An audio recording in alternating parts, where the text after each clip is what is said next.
அவர் நம்ம எப்படி நடத்துவாராம்? ஆசீர்வதித்து நடத்துகிற தேவன். ஹல்லேலூயா. ஆபிரகாம் அழைச்ச நாளுல நான் உன்னை நிச்சயமாய் ஆசீர்வதித்து அப்படின்னு சொன்னாரு. உன்னை பெருக பண்ணுவேன்னு சொன்னாரு. உன்னை ஆசீர்வதித்து நடத்துவாரம்மா. ஹல்லேலூயா. நீதிமானுடைய சரசின் மேல ஆசீர்வாதங்கள் தங்குமா? இயேசு உயிரோடு கூட பரத்துக்கு ஏறி சென்ற பொழுது, அவர் உயிர் தெழுந்து அங்கே சென்ற போது, அவர் பாத்தீங்கன்னு சொன்னா வானத்துக்கு உயர போனப்ப ஆசீர்வதித்து கொண்டே போனாராம். இயேசு தமிழத்துல வந்த பிள்ளைகளை, சிறு பிள்ளைகள் மேல கை வைத்தவர்களை ஆசீர்வதித்தாராம். அதுபோல நம்மை ஆசீர்வதித்து நடத்துகிற தேவன். கர்த்தர் நம்மை நினைத்திருக்கிறார், அவர் ஆசீர்வதிப்பார். அவர் எப்படி ஆசீர்வதிப்பாராம்? அவர் உத்தமமான ஆசீர்வாதங்களை நமக்கு கொடுத்து ஆசீர்வதிப்பாராம். 58:11 பார்க்கிறோம். கர்த்தர் நித்தமும் உன்னை நடத்தி, எப்படி நடத்துவார் சொல்லுங்க?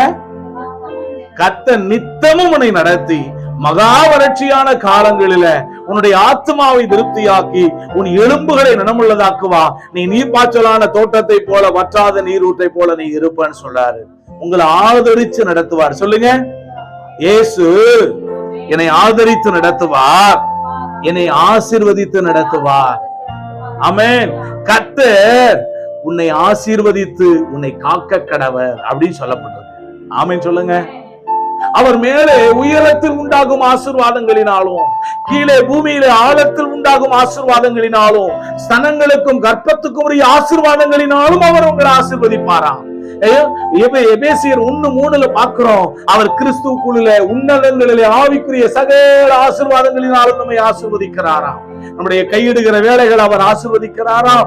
அவர் மாப்பு செய்கிற தொட்டி அவர் ஆசீர்வதிக்கிறாராம். நீங்க பட்டணத்தில் ஆசீர்வதிக்கப்பட்டு இருப்பீங்க, நீங்க வெளியில் ஆசீர்வதிக்கப்பட்டு இருப்பீங்க, உங்களுடைய மிருக ஜீவன்கள் ஆசீர்வதிக்கப்பட்டு இருக்கும்.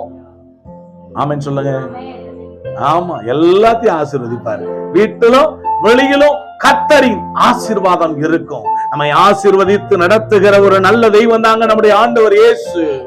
ஆமென். அந்த ஆசீர்வதித்து நடத்துகிற அந்த தெய்வத்தினிடத்திலே ஆசீர்வாதங்களை கேட்பீர்கள் என்றால், ஆபேல் ஜெபித்தான், தேவரீர் ஆண்டவரே என்னை ஆசீர்வதிக்கவே ஆசீர்வதியும் சொல்லி கேட்டான்.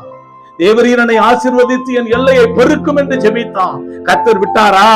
ஆசீர்வதித்தார். அதே போல உங்களை ஆசீர்வதித்து நடத்துகிற நல்ல தேவன் நம்முடைய ஆண்டவராகிய இயேசு கிறிஸ்து என்பதை நீங்கள் உணர்ந்து கொள்ளுங்கள்.